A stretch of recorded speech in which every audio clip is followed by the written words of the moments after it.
Yo, yo, yo. Now, I've declared it International Food Week here at MRK, and we are traveling the world through food. And being that my favorite YouTuber is Canadian, she introduced me to the miracle that is poutine. So, it's time to travel to my northern border. Welcome to Mama Reubo's kitchen.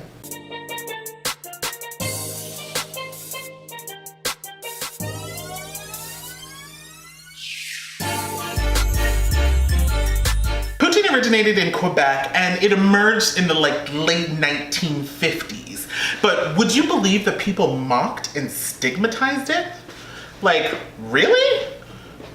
You know what, they must have knocked it before trying it because, I mean, nobody's mocking it now. Now, actually, it's a symbol of pride in Quebec.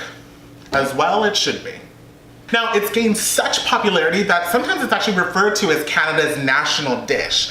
I guess that depends on who you ask. But it also has annual celebrations in its name in places like Quebec City, obviously, Montreal and Drummondville, as well as places like Toronto, Ottawa, Chicago, Manchester, and New Hampshire. First, the cheese curds. Fresh is the best, but you can also use whatever you can find as well as whatever you like.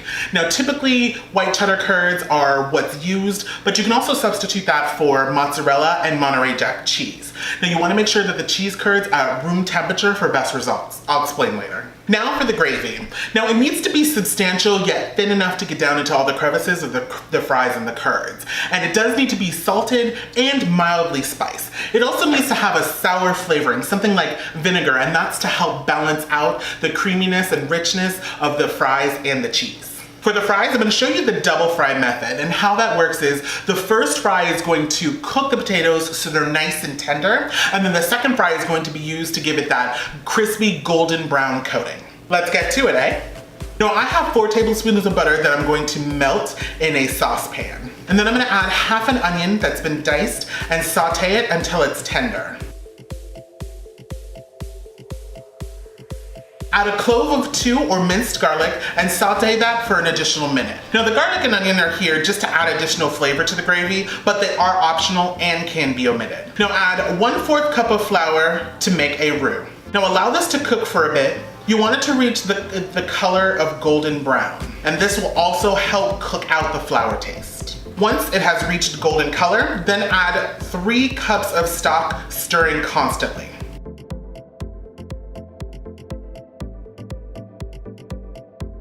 Once incorporated, add a tablespoon of vinegar and a tablespoon of black pepper and mix.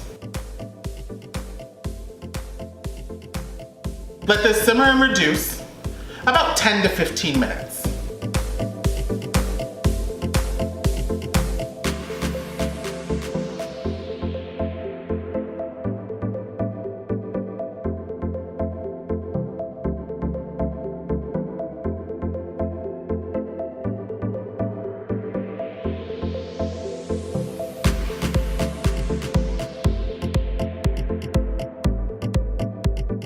Then we're gonna set this aside and keep it hot or warm. Now, I have about 2 potatoes that I've cut into medium-sized strips and placed in cold water to prevent them from browning. So now we're gonna remove them from the water and pat them dry with a clean towel or paper towel.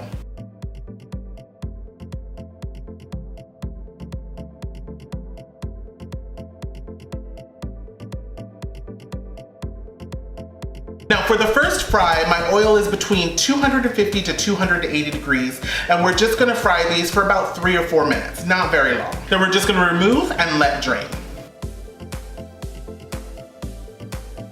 Now, we're gonna increase the oil temperature to between 350 to 375 degrees, shoot for 375, and then we're gonna fry these a second time until they're golden brown.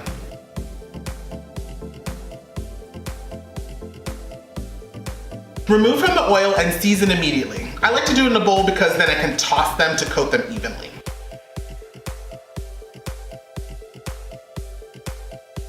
And now to assemble.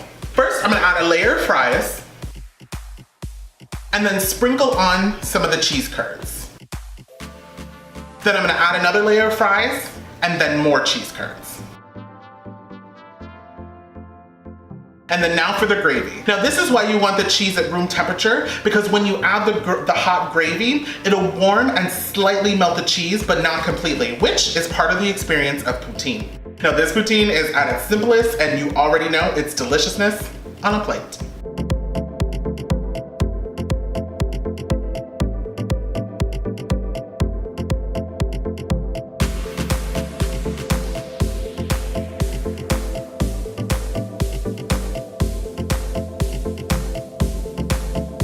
Thank you bunches to Julie and Canada for introducing me to the amazingness that is poutine. And I hope you get inspiration from my kitchen. Like and subscribe to come back for more. And comment below if you've ever had poutine before or any of your favorite dishes from around the world.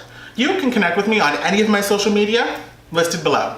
Thank you bunches for being here during my International Food Week. Stay tuned for another episode tomorrow, and I'll catch you back here for more deliciousness.